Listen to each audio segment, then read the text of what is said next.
میلاد پیدائش تو ہوئی ہے حضور ناجائز جائز کی اس کا بات ہی ہوئی جائز تو کوئی چیز ہوتی ہے. اب وہ کہتے عید میلاد اب عید میلاد النبی آپ یہ بات رکھے 100 دلیلیں بھی آپ دے دینا ایک بھی دلیل اس میں کام کی پتہ ہے کیونکہ آپ کو کوئی دلیل ملے گی جو بھی دلیل ہوگی ٹیڑھی میڑھی آپ لے کر آئیں گے کہیں سے. عید یہ بات یاد رکھیں عید دو ہیں عید الفطر عید الاضحیٰ. اب جو یہ لوگ ہیں کہتے ہیں کہ یہ جمعہ عید نہیں جمعہ بالکل حضور نے عید اس امت کی وہ کہا ہے کہ امت عید ہے لیکن حضور نے فرمایا تو ہو گئے. حضور نے نہیں فرمایا کہ یہ ہے. حضور نے تو جمعے کا فرمایا نا آپ مانتے ہیں حضور نے اس کا فرمایا جب اس کا فرمایا تو یہ کہاں سے فرمایا نہیں تو وہ کہاں سے جس چیز کا حکم دیا مان لیا.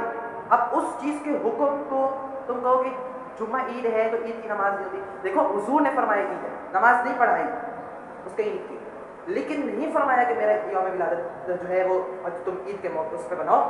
بے شک تمام عیدیں اسی ولادت کا صدقہ ہے اسی ولادت کی وجہ سے تمام عیدیں ملی ہے لیکن ہم دین میں اضافہ نہیں کرتے کہ جناب جلوس نکال رہے ہیں تو جناب جی پتہ نہیں کیا کر رہے ہیں اور لوگوں کو اس سے تکلیف ہو رہی ہے. ایک بندہ سوشل میڈیا کے بیٹھے کہتے ہیں وہ تم لوگوں کو جب یہ موقع ہے تم لوگوں کو تکلیف ہوتی ہے اور تم لوگ جو حضور کی تم لوگ جو عظمت کو ناپو گے حضور کی عظمت کا جو تولے وہ ترازو ہی نہیں بنتا. یہ پورے سمندر سیاہی بن جائے اور درخت یہ قلم بن جائے حضور کا جو ہے مداح نہیں کی جا سکتا. حضور کی مداح لکھ ہی نہیں سکتا. یہ بات یاد اپنا موقف اس حساب سے رکھیں جو دین کا موقف ہے. اپنے موقف کو دین کے موقف کا آپ جو ہے غلام بنائیں نہ کہ دین کو اپنے موقف کا. اللہ کو تو آج مانتے ہیں بڑی میں ایک بات ہمیشہ کہتا ہوں اللہ کو مانتے اللہ کی مانتے نہیں حضور کو مانتے حضور کی مانتے نہیں. یہ کیا بات ہوئی یہ غلط ہے. بول ہم نے حضور کو مانا ہے اللہ کو مانا ہے پھر اللہ اور حضور کی ماننی بھی ہے. اب نہیں مانی تو پھر اس کو کوئی فائدہ نہیں.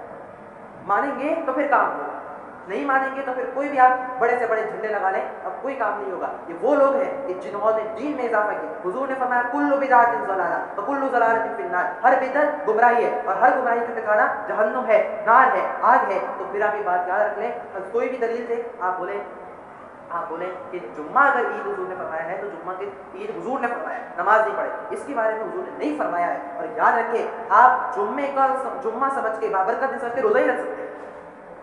جمعے کو جمعہ سمجھ کے روزہ نہیں رکھ سکتے ویسے آپ روزہ رکھتے ہیں اتفاقی طور پہ لیکن آپ یہ کہ جمعہ بڑا بابرکت دن سنگا روزہ وہ پھر علماء منع کرتے ہیں. کیوں؟ کیونکہ اس کے بارے میں عید کا تھوڑا موقف آتا ہے. تو حضور نے تو فرمایا کہ میں جس دن پیدا ہوا تو اس دن روزہ پیر کے دن پیدا ہوا تو میں روزہ رکھتا ہوں. تو پھر اس کے اندر جب روزہ آ گیا روزہ اور